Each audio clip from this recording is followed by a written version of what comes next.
Bestsellers unveiled at NK News Shop. Step out in style with our top-selling apparel from the NK News Shop. Fly high with the Air Cordial T-shirt, celebrating DPRK's golden era of aviation in vintage airline chic. Explore the stars with our Nada hoodie, inspired by North Korea's answer to NASA. Or toast to tradition with our Taedonggang beer T-shirt, capturing the essence of North Korea's renowned brew. Each design is a conversation starter. Find yours at shop.nknews.org. Again, that's shop.nknews.org.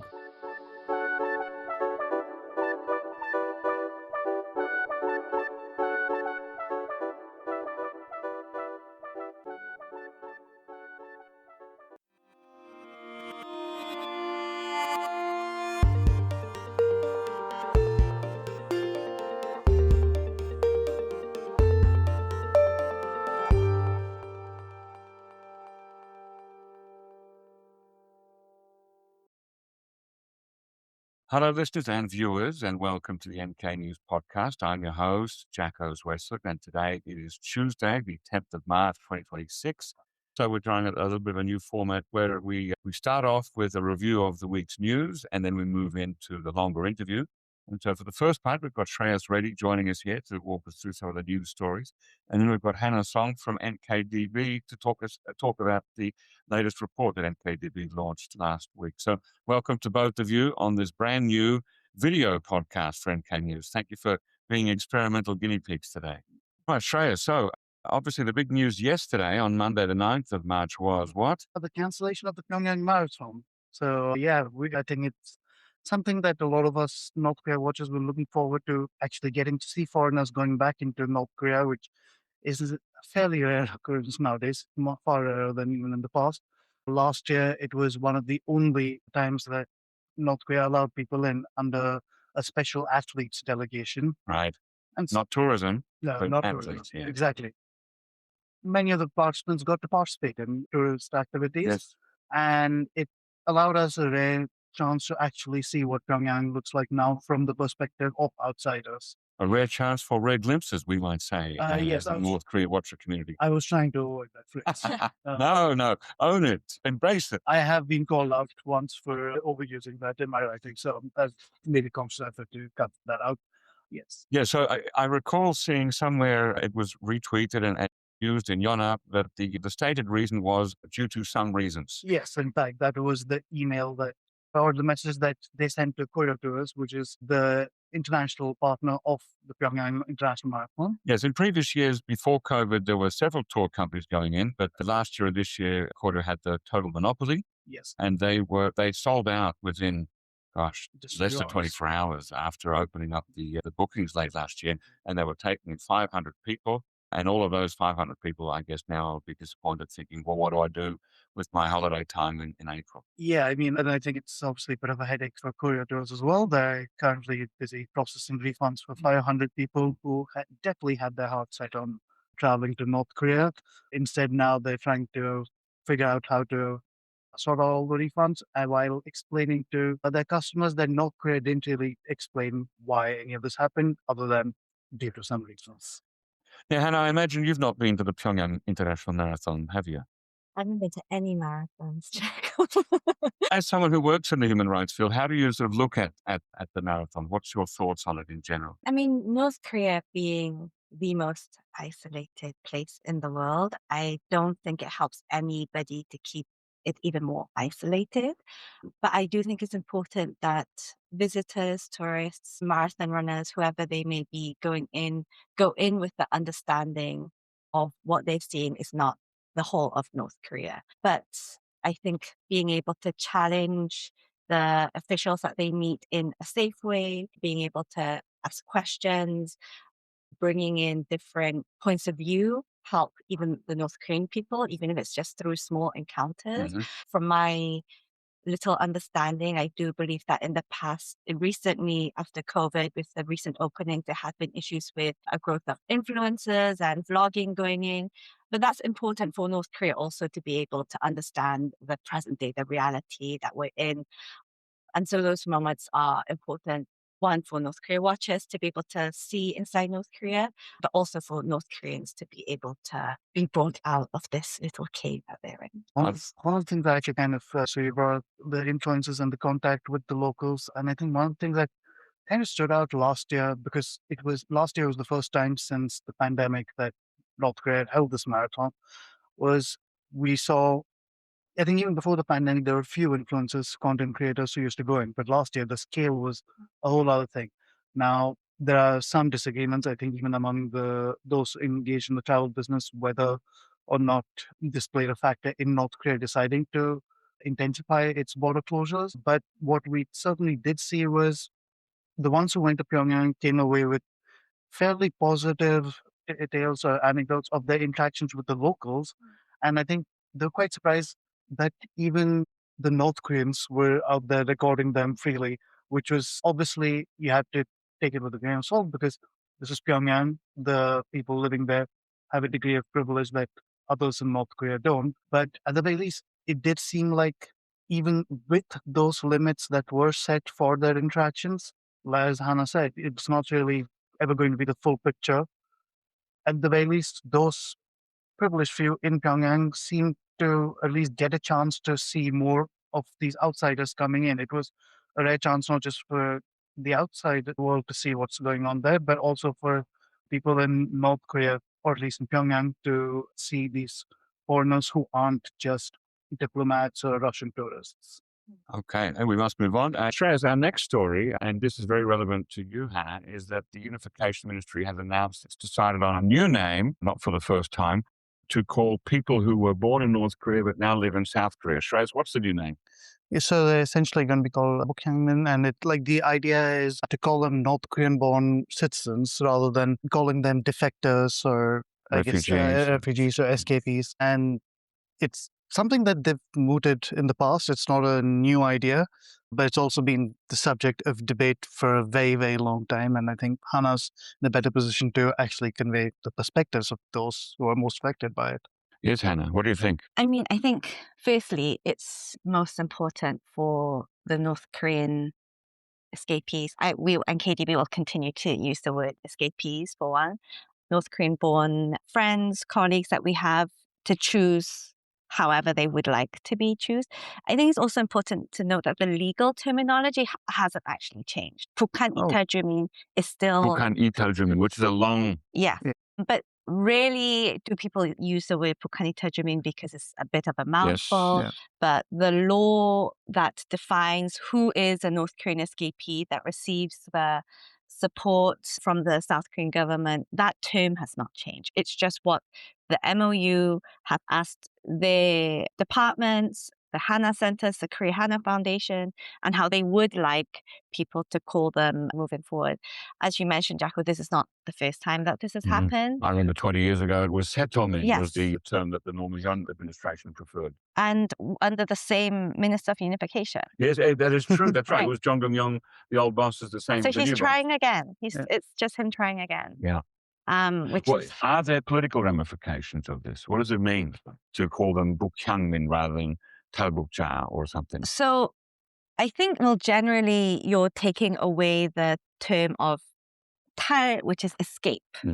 And so for a lot of North Koreans, a strong part of their identity is showing their resilience of having left North Korea, escaped this regime that they no longer want to affiliate with, and have now successfully resettled in South Korea. And so some in the community feel that it's stripping them of their victimhood, of their identity, which is a big part of their lives. That being said, there's also younger North Koreans who maybe don't want to be kept in that box of being a North Korean defector or escapee, and that for them, they're just now South Korean citizens. They happen to have been born in North Korea, but now they live in South Korea. And so I think we're also seeing a divide within the community, but it's the more, I think, louder, older, more conservative voices that are really upset about this new term. And I think it's also the process in which it was done, in which there was no real process. I see. Well, so it was sort of done behind closed doors. But point out also that the Bukyangmin, the new term, has a resonance to the old Shilhyangmin, which is the people who came during or just after the war or just before the war who had lost their hometown. So they're born in the north, now live in the south. And is that a deliberate choice, do you think, to go from Shijiangmin to Bukyangmin? Is that a deliberate echo? I mean, Emma, the current administration, with their priorities being reconciliation, peace, and trying to have more engagement with the North Korean government, I think separated families is one of the few issues that North Korea and South Korea in the past have somewhat agreed on and have been able to have conversations from a humanitarian perspective. And that brings in bringing in the Shinyangmin groups and the Pukyangmin, if that's the term that they're going to use. Groups would maybe then try, despite the fact that I know NK News has spoken about this a lot, where North Korea has clearly shown they're not interested in unification and looking at the Korean peninsula as a whole anymore. It's a reminder to North Korea that actually our people are one and there is a separation. So let's talk about it. It does seem like, since this term in law has not changed, that it leaves the door open for possible further changes by the next administration or the one after that. And our last story from the news this week is, Shreyas, that Minister Chung Dong-yong, the old Unification Minister, who's now again the current Unification Minister, he's got some thoughts on a peace declaration. Yeah, not really a new idea, to be honest.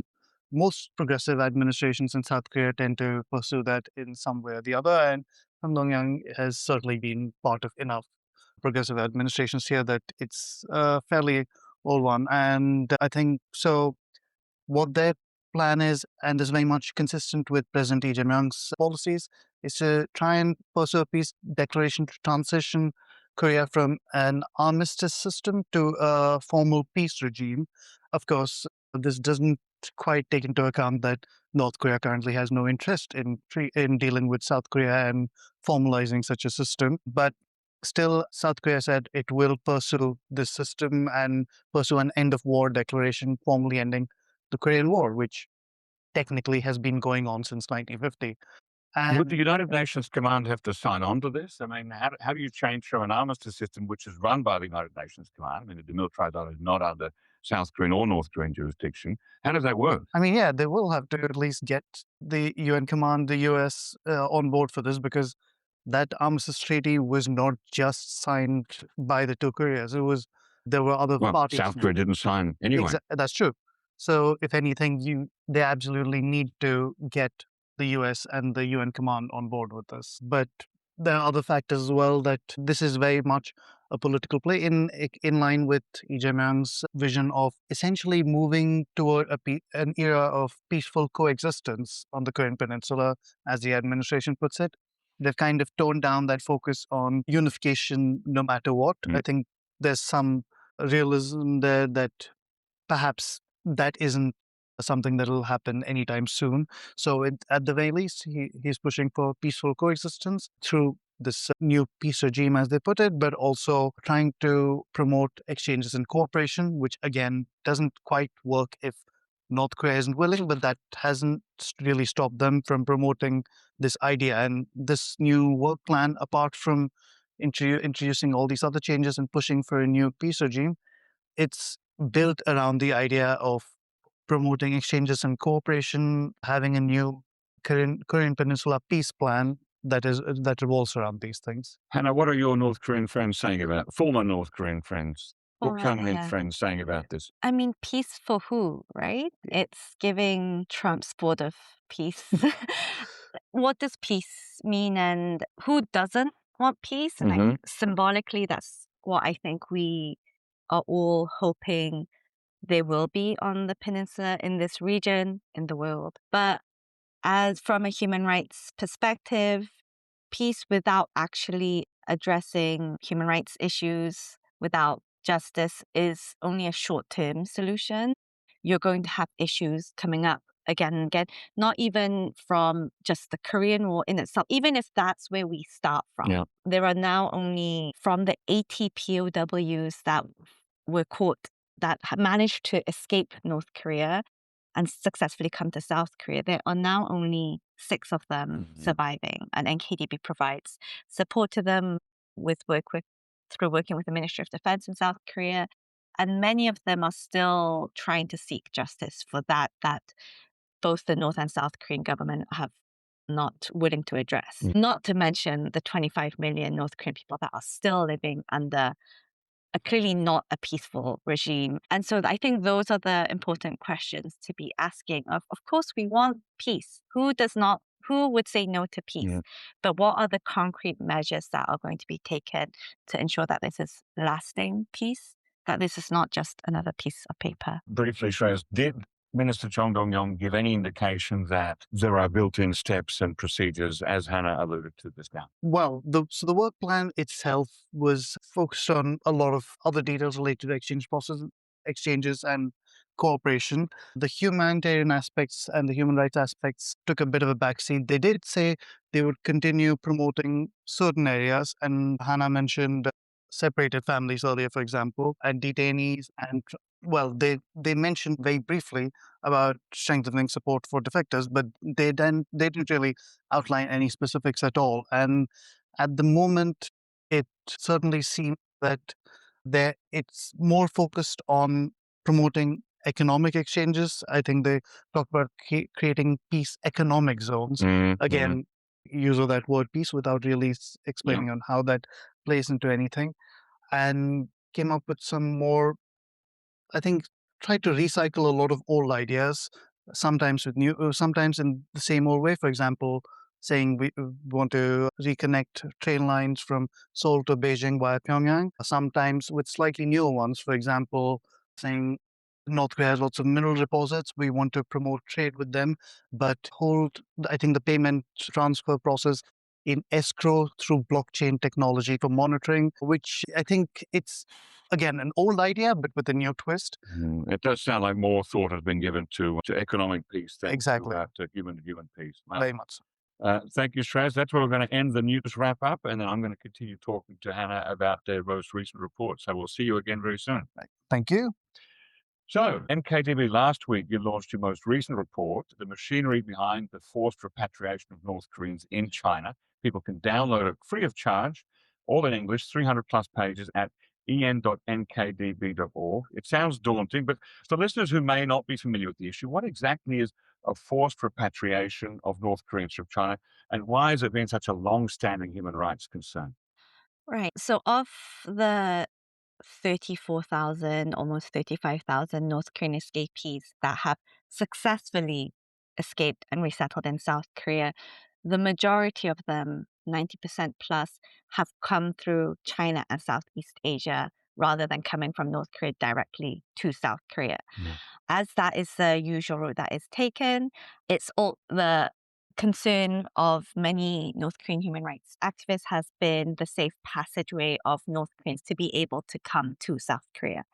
What's been difficult, and this is, again, as you mentioned, not a new issue. This has been since the beginning of North Koreans fleeing en masse since the August March, is that because China does not recognize North Koreans as refugees, they see them as illegal economic migrants, what they will do is they will detain them. The local police will detain them, send them to the border guards next to North Korea, and then they will be sent back to the DPRK, to North Korea, where then they are firstly questioned by the Ministry of State Security, which is more the intelligence side, security side of North Korea's police. And then they will determine, were you trying to leave North Korea to come to South Korea? Were you in China to have any contact with missionaries, Christian groups? Were you in China to work? Were you trading? So depending on all these different reasons, the level of punishment will differ in North Korea. And because so many of the North Koreans that we meet have gone through this experience of being caught in China and being sent back, we started looking into this a little bit more of our 80,000 plus cases in our database, 20% of those cases happen in China. And so something that we say in KDB is trying to have accountability, resolve all of the North Korean human rights issues is such a daunting task. It cannot be done. But if you can even try and address 20% of the issues that the people that we meet are facing, that's at least one step forward. Now, your new report argues that this process of forced repatriation is not random, it's not ad hoc. It operates as a structured system involving multiple agencies in both China and North Korea working together. So what's the most important thing that people should understand about how organized this system is? Right. I mean, the history between China and North Korea obviously goes back even before the Korean War. And you can see in my colleagues did a fantastic job of analyzing all of the treaties that China and North Korea have signed since the 1950s until present, and then specifically focusing on those that deal with border relations. And then also, I think they compared it with the treaties that China has with other neighboring countries, with Myanmar, with Vietnam, to see what the differences are. And I think what's quite interesting to know is that in 2018, China went through a big internal restructuring of their military and police. And so in the past, it had been the local police security officials, the local police, public security officials, that would be the ones that would perhaps receive a call from somebody locally in a province in China saying, I think there's an illegal North Korean woman here. They would go to that person's house, detain them, take them in for questioning. Once it's clear that they are from North Korea, then they are transferred to the border military guards. Even after this restructuring in 2018, they still managed to make sure that there would be agencies that are involved in making sure that North Koreans are sent back to the DPRK. And so it's clear that this is something that they took into consideration even in this mass restructuring. Right. As a priority. Right. I think that's a clear argument that we're making here. In the past, when we've spoken about forced repatriation, and as you mentioned, this is not a new issue. We've only been really looking at it from the horrific human rights violations that they experienced when they're back in North Korea, and been just looking at North Korea's responsibility. The COI report in 2014 really focused on the crimes against humanity in North Korea. Yes. All of us who monitor North Korea now more than ever, I think it's clear that North Korea has been able to continue its patterns of systemic human rights violations because of the support of Russia and China, namely. And so what is the responsibility of China in this case? It's not enough to just say that it's all on North Korea. Now, your report identifies specific institutions, we've already mentioned a couple of those, routes, and even individual Chinese officials involved in arrests and deportations have been named. So how significant is that level of detail for understanding how the system actually operates?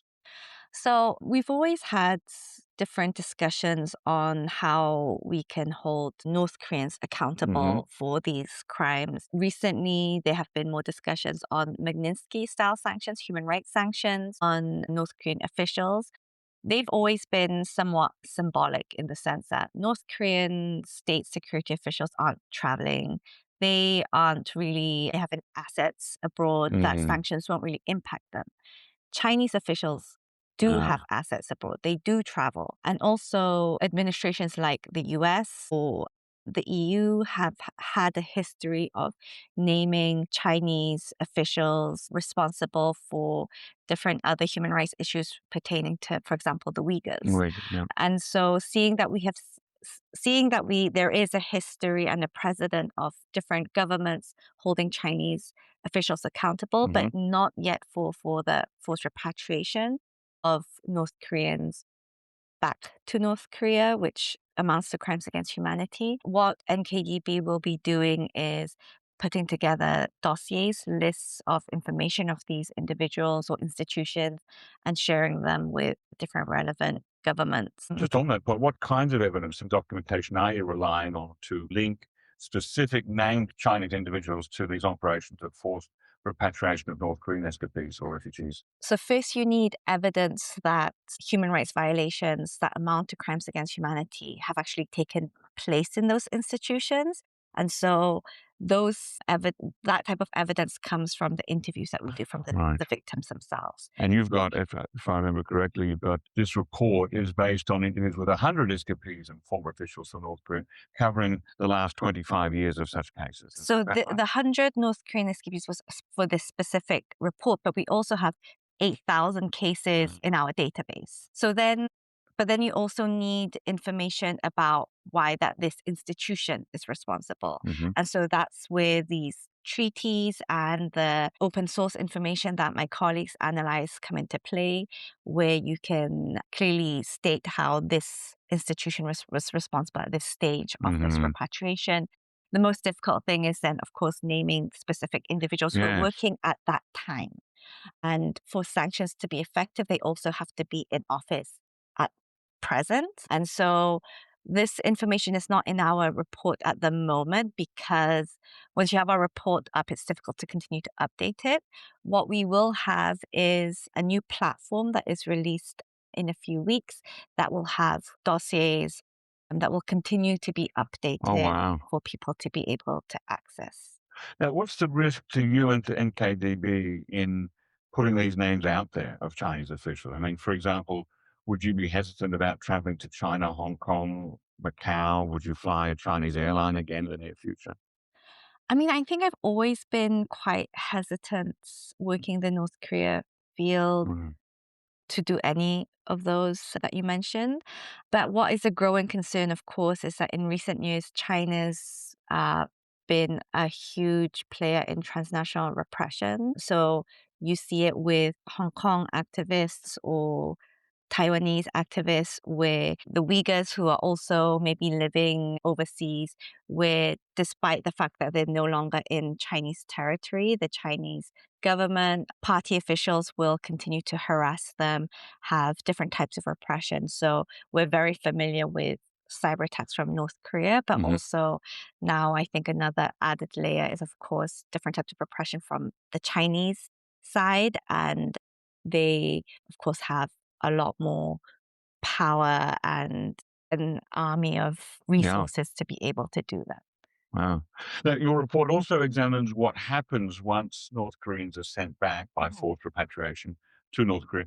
Based on the testimony and the interviews that you've collected, what are the most common punishments that North Koreans face after they return?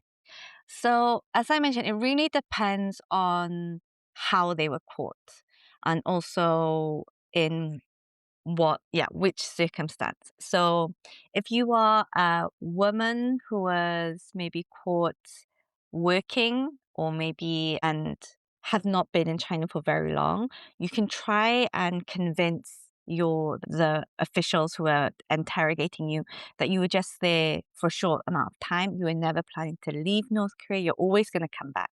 In that case, it's most likely that you'll be sent to a labor training camp, which is, of course, still horrendous. 6 months to a year of hard labor. And of course, during the process of being sent to that labor training camp, you're put into different types of detention facilities, police holding camps along that process. And also the lack of food and sanitation that is provided in those facilities are horrendous. Mm. But that's almost the best case scenario. If you are caught in a group, it's almost clear that you are trying to go to South Korea, and especially if you have men in the group as well. Right. And maybe children as well, I Yes. imagine, actually. And in those cases, there are some cases that we hear where you're sent to political prison camps because, as you're familiar with, trying to escape the motherland, the fatherland is seen to be the most heinous, treasonous act Yeah. that you can conduct in North Korea. And so because that is such a grave political crime that they've committed, they may be sent to a political prison camp. The majority of the cases that we have seen are where they are sent to 교화소, re-education, a prison camp, and there they will spend maybe 3 to 6 years Yes. doing hard labor. And a lot of these cases are when a lot of the women are the ones that have been trafficked and have been in China for quite a few years. I think what was quite so difficult to hear is that a lot of these women, when they ended up going to China, was not because they were trying to flee the country or because they were trying to come to South Korea, but that they themselves were also tricked and then trafficked and sold to Chinese men. And so for them to then be punished for the situation in which they weren't able to make a lot of these choices, I think is always the most difficult to hear about. What kinds of cases are most likely to lead to an execution? Or does that generally not happen in the case of forced repatriation? So in North Korea, they have things called 시범 game, which is like a test or maybe something to show other North Make an Koreans. example of Exactly, to make someone. an example of someone. And so there are periods in which they want to crack down even more on defections or human trafficking. Mhm. And so we have heard of executions in the cases in which maybe the brokers that are helping people defect and that are then caught also in China as well, or during a period in which they are again trying to really reinforce the message that you're not going to make it if you try to Right. leave North Korea. There may be public executions. But to be transparent, there haven't been as many public executions in recent days.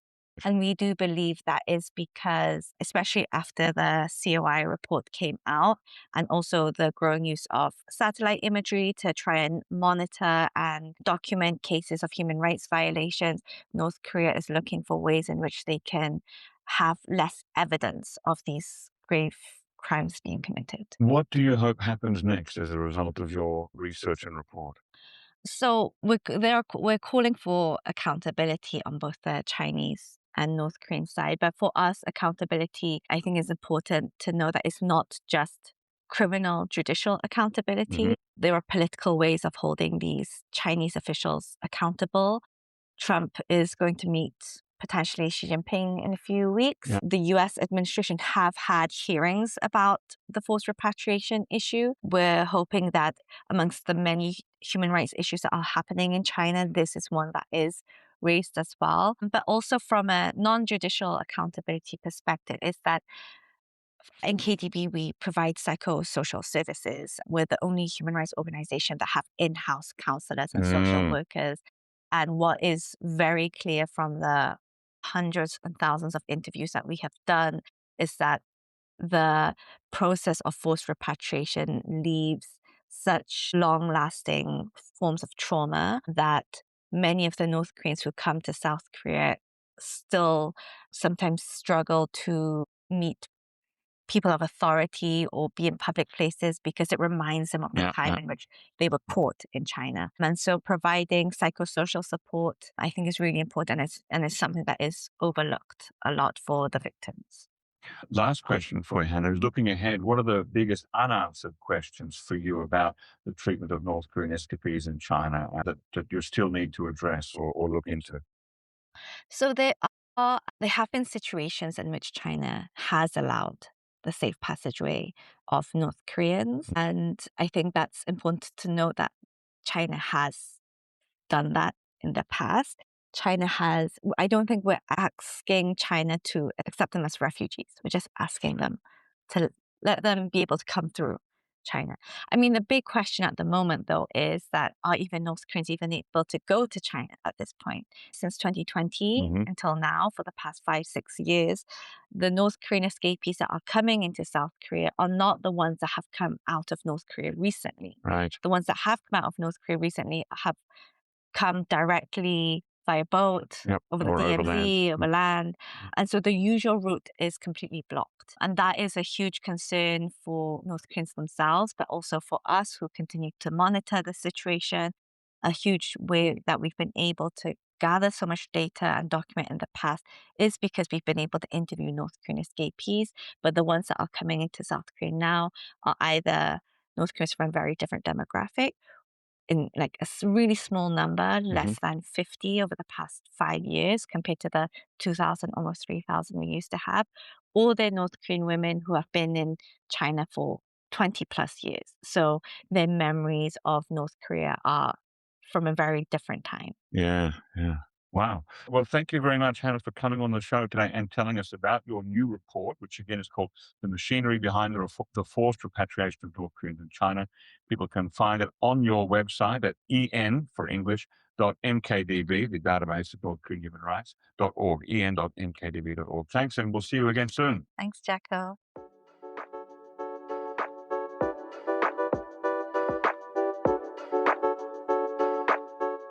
Looking to stay informed about South Korea's fast-evolving political, business and cultural landscape?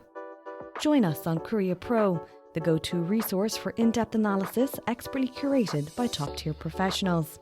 And now you can pick the membership level that best suits your needs, thanks to our new subscription packages. Starting at just $199 annually, you can access daily analysis and our weekly podcast.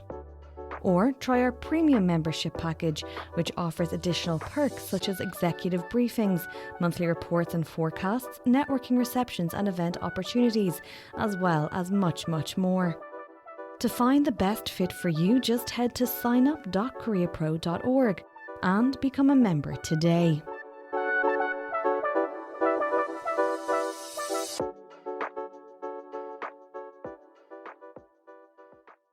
Ladies and gentlemen, that brings us to the end of our podcast episode for today. Our thanks go to Brian Betts and David Choi for facilitating this episode, and to our post-recording producer, Alana Hill, who cuts out all the extraneous noises, awkward silences, bodily functions, and fixes the audio levels. Thank you for listening, and listen again next time.